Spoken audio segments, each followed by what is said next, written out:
EMI എടുക്കുന്നതിൻ്റെ വിധി ഒന്ന് വിശദീകരിക്കാമെന്നാണ്. ഇപ്പോൾ EMI ബൈഉ തഖ്സീത്തിനാണ് സാധാരണഗതിയിൽ EMI എന്ന് പറയാറുള്ളത്. തഖ്സീത്ത് എന്ന് പറഞ്ഞാൽ ഇൻസ്റ്റാൾമെൻറ്റ് വ്യവസ്ഥയിൽ പണം നൽകി വസ്തുക്കൾ വാങ്ങുക. ഇൻസ്റ്റാൾമെൻറ്റ് ഇസ്ലാം അനുവദിച്ച കച്ചവടങ്ങളുടെ കൂട്ടത്തിലാണ് അടിസ്ഥാനപരമായി കൊണ്ടുള്ളത്. അഥവാ ഇപ്പോൾ ഈ ഒരു ഫോണ് റൊക്കം കാശ് കൊടുത്ത് വാങ്ങണമെങ്കിൽ 10,000 രൂപയ്ക്ക് തരും. അതേസമയം ഒരു 5-6 തവണകളാണെന്നുണ്ടെങ്കിൽ 15,000 രൂപ എന്ന് പറഞ്ഞ് വിൽക്കാൻ പറ്റുമോ എന്ന് വെച്ച് കഴിഞ്ഞാൽ പറ്റും. അതിൽ പ്രശ്നമൊന്നുമില്ല. ഇസ്ലാം അനുവദിച്ച കച്ചവടങ്ങളുടെ കൂട്ടത്തിൽപ്പെട്ടതാണ്. ഇൻസ്റ്റാൾമെൻറ്റ് പറ്റാത്ത കച്ചവടം ഏതാണെന്ന് വെച്ച് കഴിഞ്ഞാൽ സ്വർണ്ണം വെള്ളി ഇതിന് ഇൻസ്റ്റാൾമെൻറ്റ് ഇല്ല, റൊക്കം പൈസ കൊടുത്തിട്ട് വേണം അത് വാങ്ങാൻ. ഒരിക്കലും തന്നെ കടം വാങ്ങാൻ പറ്റിയ സാധനമല്ല സ്വർണവും വെള്ളിയും. അതുപോലെ തന്നെ അടവുകളായി കൊണ്ട് വാങ്ങാൻ പറ്റിയ സംഭവമല്ല സ്വർണ്ണം വെള്ളിയും. അതല്ലാത്ത ബാക്കിയുള്ള എല്ലാ സാധനവും ഇൻസ്റ്റാൾമെൻറ്റിൽ വാങ്ങാം. എന്നാൽ നമ്മുടെ നാട്ടിൽ നമ്മൾ മനസ്സിലാക്കേണ്ടത് ഇൻസ്റ്റാൾമെൻറ്റുമായി ബന്ധപ്പെട്ട വിഷയത്തിൽ തന്നെ ഇപ്പോൾ കച്ചവടത്തിൻ്റെ മൊത്തത്തിലുള്ളൊരു അടിസ്ഥാനത്തിലേക്ക് വരികയാണെങ്കിൽ കച്ചവടത്തിൽ മതം പറഞ്ഞിട്ടുള്ള നിബന്ധനകളുണ്ട്. അതിന് ഷുറൂത്തുൽ ബൈഅ എന്നാ പറയാം.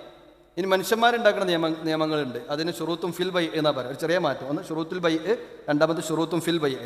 ഇങ്ങനെ വരുമ്പോൾ മതമുണ്ടാക്കിയ നിയമത്തിനെതിരിലാകരുത് മനുഷ്യന്മാരുണ്ടാക്കുന്ന നിയമം എന്നുള്ളൊരു പൊതുതത്വമുണ്ട്. ആ തത്വം വെച്ച് നോക്കുമ്പോൾ നമ്മുടെ നാട്ടിലുള്ള EMIൻ്റെ പ്രശ്നം എന്താണെന്ന് വെച്ച് കഴിഞ്ഞാൽ 0% ഇൻട്രസ്റ്റ് ആണ് എന്ന് പറഞ്ഞുകൊണ്ട് നടക്കുന്ന EMI സിസ്റ്റങ്ങളാണെങ്കിൽ പോലും അടവ് തെറ്റിക്കഴിഞ്ഞാൽ ഇത്ര % പലിശ അടക്കേണ്ടി വരും എന്നവർ അതിൽ നിയമം പറയാറുണ്ട്. അപ്പോൾ നമ്മളതിനെ ഒപ്പുവെക്കും, ഓക്കെയാണെന്ന്. അത് യഥാർത്ഥത്തിൽ സംഭവിക്കുന്നത് എന്താണെന്ന് വെച്ച് കഴിഞ്ഞാൽ ഷുറൂത്തുൽ ബൈഇന് എതിരിൽ ഷുറൂത്തും ഫിൽ ബൈഇ വരികയാണ്. അതായത് പലിശ വന്നാൽ എനിക്ക് പ്രശ്നം ചെയ്യാൻ നമ്മൾ ഒപ്പിട്ട് കൊടുക്കുകയാണ്. നമ്മളതിന് പറയേണ്ടത് എന്താ വെച്ചാൽ നമ്മളെ മാസ ശമ്പളത്തിൽ നിന്ന് അതങ്ങനെ കട്ടായി പോയിക്കോളല്ലോ, അപ്പോൾ അതുകൊണ്ട് തന്നെ പ്രശ്നമൊന്നുമില്ലല്ലോ, അതങ്ങനെ പോയിക്കോളല്ലോ എന്ന്. നമ്മൾ മാസം ശമ്പളം വാങ്ങുന്ന ഉറപ്പ് നമുക്കില്ലല്ലോ. അതിൻ്റെ മുമ്പ് നമ്മൾ മരിച്ചു പോയിക്കൂടെ? നമ്മളെ മക്കൾ അത് അടക്കണം എന്നൊരു നിർബന്ധം ഇല്ലല്ലോ. മാത്രമല്ല അത് ഏത് സമയത്തും തെറ്റും ചെയ്യുക. അങ്ങനെ തെറ്റിക്കഴിഞ്ഞാൽ പലിശ വരുന്നതിന് എനിക്ക് പ്രശ്നമില്ല എന്ന് നമ്മളതിൽ എന്താക്കുന്നുണ്ട്, അതിൽ ഒപ്പുവെക്കുന്നുണ്ട്. രണ്ടാമത്തെ ഒരു വിഷയം എന്താ, EMIയിൽ നമ്മുടെ നാട്ടിൽ EMIയിൽ വരുന്നത് എന്താണെന്ന് വെച്ച് കഴിഞ്ഞാൽ ഞാൻ ഈ ഫോൺ EMIയിൽ എടുക്കുമ്പോൾ ഇതിന് 10,000 ഇതിൻ്റെ ആക്ച്വൽ റൈറ്റ് എങ്കിൽ ആ സമയത്തു തന്നെ ഇവിടുത്തെ EMI കമ്പനിക്കാരൻ 10,000 രൂപ ആർക്ക് കൊടുത്തിട്ടുണ്ട്?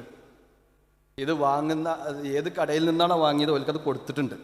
ഇനി എൻ്റെ ഇടപാട് മുഴുവൻ നടക്കേണ്ടത് ആ കമ്പനിയുമായിട്ടാണ്, കടയുമായിട്ടല്ല. എൻ്റെ ഫോൺ വാങ്ങാൻ വേണ്ടി ഫൈനാൻസ് ചെയ്ത കമ്പനിയുമായിട്ടാണ്. അങ്ങനെ വരുമ്പോൾ ഞാൻ 10,000 രൂപക്ക് പകരം ആണ് യഥാർത്ഥത്തിൽ 15,000 രൂപ കൊടുക്കുന്നത്. അപ്പോൾ അത് പലിശയാവും. അത് എനിക്ക് ഞാൻ ഫോണിൻ്റെ പൈസ അല്ല കൊടുക്കേണ്ടത്. കാരണം ഫോണിൻ്റെ പൈസ എന്നുള്ളത് ആ 10,000 രൂപ അപ്പോൾ തന്നെ എന്തായിട്ടുണ്ട്, ആ കടക്കാരന് അതല്ലെങ്കിൽ അത് ഏതാണോ ആരുടെ നിന്നാണോ വാങ്ങിയത് അയാൾക്ക് ഈ പറഞ്ഞ നമ്മൾ ഏത് ഫൈനാൻസിങ്ങുമായി ആണ് ഉള്ളത് അവർക്ക് കൊടുക്കണം. അത് കൊടുത്തു കഴിഞ്ഞിട്ട് നേരെ ആ പൈസക്ക് പകരമായിക്കൊണ്ട് പിന്നെ നമ്മൾ പൈസ കൊടുക്കണം. അപ്പോൾ 10,000 കൊടുത്തതിന് പകരം നമ്മൾ 15,000 കൊടുക്കുന്നത് എന്നതുകൊണ്ട് തന്നെ അവിടെ പലിശ വരുന്നുണ്ട്. ഇസ്ലാമിക സിസ്റ്റത്തിൽ ഞാൻ ഇത് ആരുടെ അടുത്ത് നിന്നാണോ വാങ്ങുന്നത് അയാളുടെ അടുത്ത് നിന്ന് ഈ സാധനമാണ് വാങ്ങുന്നത്, ഈ സാധനത്തിനുള്ള പൈസയാണ് കൊടുക്കേണ്ടത്. അതേസമയത്ത് ഇവിടുത്തെ പലപ്പോഴും EMI സിസ്റ്റത്തിൽ വരേണ്ടതെന്ന് വെച്ച് കഴിഞ്ഞാൽ ഈ സാധനം വാങ്ങുമ്പോൾ എനിക്ക് വേണ്ടി പണം ആരാണോ നൽകിയത് ആ പണം നൽകിയ ആൾക്കാണ് പണം തിരിച്ചു കൊടുക്കുന്നത്. പണം നൽകിയ ആൾക്ക് പണം തിരിച്ചു കൊടുക്കുകയാണെന്നുണ്ടെങ്കിൽ സ്വാഭാവികമായും എത്രയാണോ തന്നത് അത്രയേ കൊടുക്കാൻ പറ്റുള്ളൂ. അതേസമയത്ത് കച്ചവടം എന്ന് പറഞ്ഞാൽ പണവും തമ്മിലല്ല, പണവും വസ്തുവും തമ്മിലാണ്.